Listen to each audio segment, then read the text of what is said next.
everyone, it's Debra Poneman, founder of Yes to Success, where we give knowledge and tools for you to live your ultimate life, ageless, anti-aging for your brain, your body, and your future, and the Awake Method, because it's time for all of us to wake up. And I was originally going to give you some tips today for living healthfully in 2025. But I switched up my topic at the last minute, realizing it was more important to talk about what's going on in our world these days, which is a lot.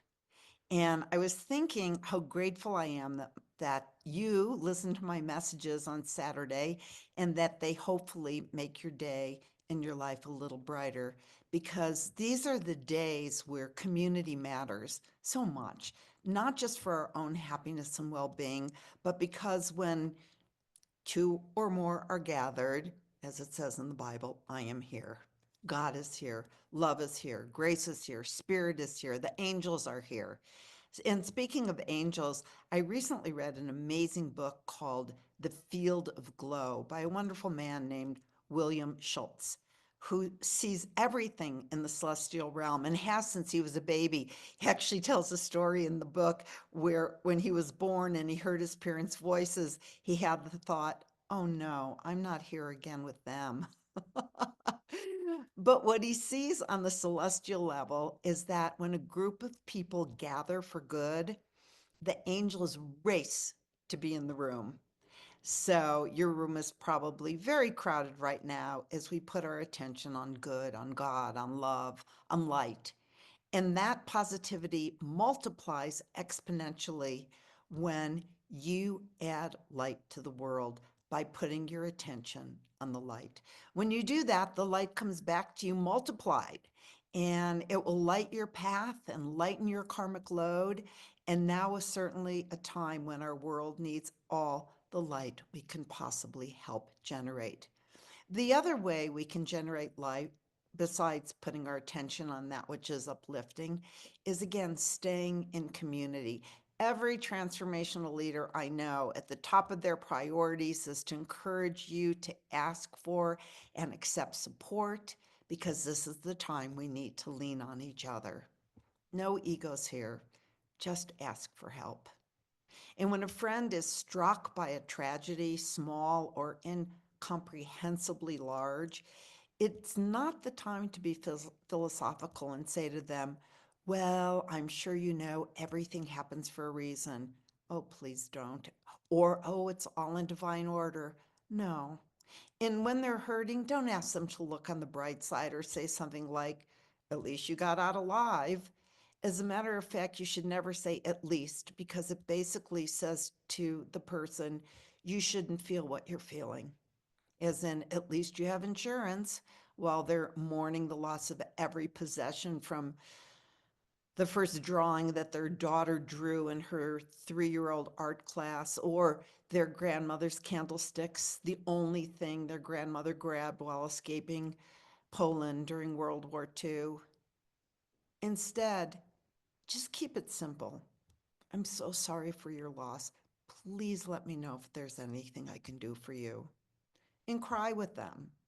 Don't cry louder, cry with. And again, say, really, I'm here for you. Make meals, provide shelter, help with legal things, offer to take in their pet. And for yourself, there's a quote from God through Neil Donald Walsh that has helped me get through crises. But again, this quote is for you right now, not to quote it to any of your friends. And the quote that's helped me goes like this. On this day of your life, my friend, I believe God wants you to know that life is conspiring in your favor. It may not always look that way, but it is, I assure you. Everything that's happening is happening just the way it must in order for you to have the opportunity to create the experience of yourself for which you yearn. The idea behind all of this is to give you a chance to become and to know at the highest level who you really are. This is God work we're up to, you and I. So keep on going.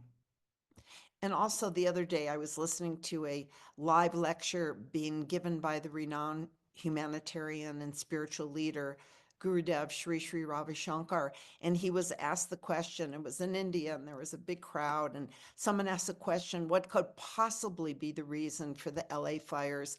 And he said essentially the same thing. And his quote is this. He said, such incidents remind you of a higher power that is in control of our whole universe.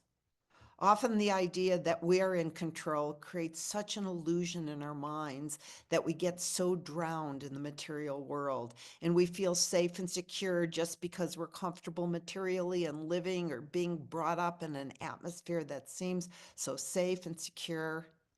This fire only shows how everything is uncertain.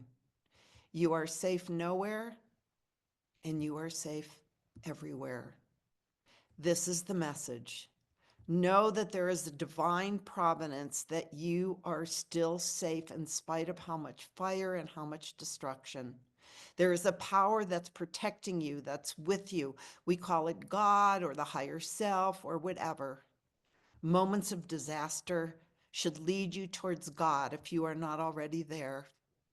If you are already there, then you know that things will happen on this planet, but you have support and a power that is there with you at all times. The most certain power in the universe is with you. So knowing that this universe, this world is a temporary place, but we think it's permanent and we get lost in our lives and our day-to-day routines. These types of incidents shake us up and wake us up from our slumber. And we realize nothing is permanent. This will all go. And its purpose is to make you more centered in yourself. Such incidents should be taken as an exercise to turn to your inner strength rather than getting more anxious and depressed. Instead of going in a negative direction, you must see it and acknowledge the impermanent nature of everything in the world and anchor yourself onto the permanent spirit that is deep within you. And know that whenever there are crises, there is also a helping hand that comes. An unknown hand is helping you, and an unknown strength is protecting you. Have faith that this is true. When these circumstances occur, that is when faith should dawn. And I want to end by sharing two poems with you by Amanda Gorman. And you remember who she is, the youngest poet to ever share a poem at an inaugural in U.S. history. And she's an award-winning writer and a cum laude graduate of Harvard University who is a native to LA. And although we remember her most clearly from when she shared her poem at Biden's inauguration, she wrote a poem about the LA fires called Smoldering Dawn, and it goes like this.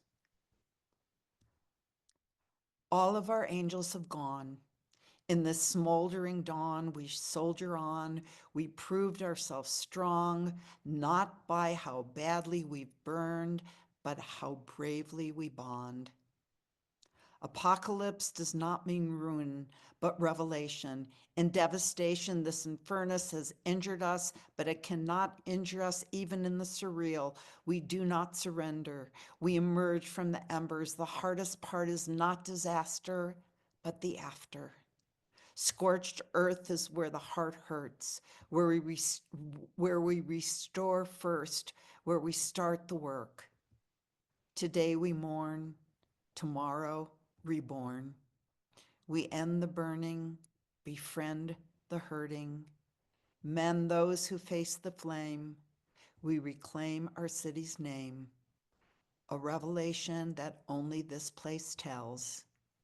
To find our angels, all we have to do is look within ourselves.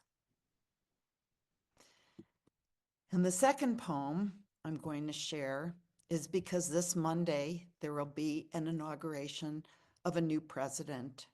And I thought I would read to you the poem by Amanda Gorman, the one that she read 4 years ago, almost to the day, so that we could remind ourselves of the hope and that we must not abandon it. We must not give up on the dream. So I will read to you the poem that she read 4 years ago to the day, called The Hill We Climb. When day comes, we ask ourselves, where can we find light in this never-ending shade? The loss we carry, a sea we must wade. We've braved the belly of the beast. We've learned that quiet isn't always peace, and the norms and notions of what just is isn't always justice. And yet the dawn is ours. Before we knew it, somehow we do it. Somehow we've weathered and witnessed a nation that isn't broken, but simply unfinished. We, the successors of a country and a time where a skinny Black girl descended from slaves and raised by a single mother can dream of becoming president, only to find herself reciting for one. And yes, we are far from polished, far from pristine, but that doesn't mean we are striving to form a union that is perfect. We are striving to forge a union with purpose, to compose a country committed to all cultures, colors, characters, and conditions of man. And so we lift our gazes not to what stands between us, but what stands before us. We close the divide because we know to put our future first, we must first put our differences aside. We lay down our arms so we can reach out our arms to one another. We seek harm to none and harmony for all. Let the globe, if nothing else, say that this is true, that even as we grieved, we grew, that even as we hurt, we hoped, that even as we tired, we tried, that we'll forever be tied together, victorious, not because we will never again know defeat, but because we will never again sow division.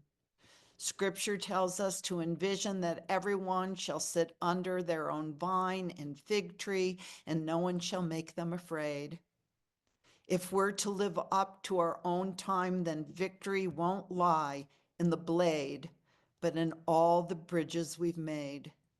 That is a promise to glade the hill we climb, if only we dare it, because being American is more than a pride we inherit. It's the past we step into and how we repair it. We've seen a force that would shatter our nation rather than share it, would destroy our country if it meant delaying democracy, and this effort very nearly succeeded. But while democracy can be periodically delayed, it can never be permanently defeated. In this truth, in this faith we trust. For while we have our eyes on the future, history has its eyes on us. This is the era of just redemption we feared at its inception. We did not feel prepared to be the heirs of such a terrifying hour, but within it we found the power to author a new chapter, to offer hope and laughter to ourselves. So while once we asked, how could we possibly prevail over catastrophe? Now we assert, how could catastrophe possibly prevail over us? We will not march back to what was, but move to what shall be. A country that is bruised but whole, benevolent but bold, fierce and free. And we will not be turned around or interrupted by intimidation, because we know our inaction and inertia will be the inheritance of the next generation. Our blunders become their burdens. But one thing is certain: if we merge mercy with might and might with right, then love becomes our legacy and change our children's birthright. So let us leave behind a country better than the one we were left with. Every breath from my bronze pounded chest, we will raise this wounded world into a wondrous one. We will rise from the gold-limbed hills of the west. We will rise from the wind-swept northeast, where our forefathers first realized revolution.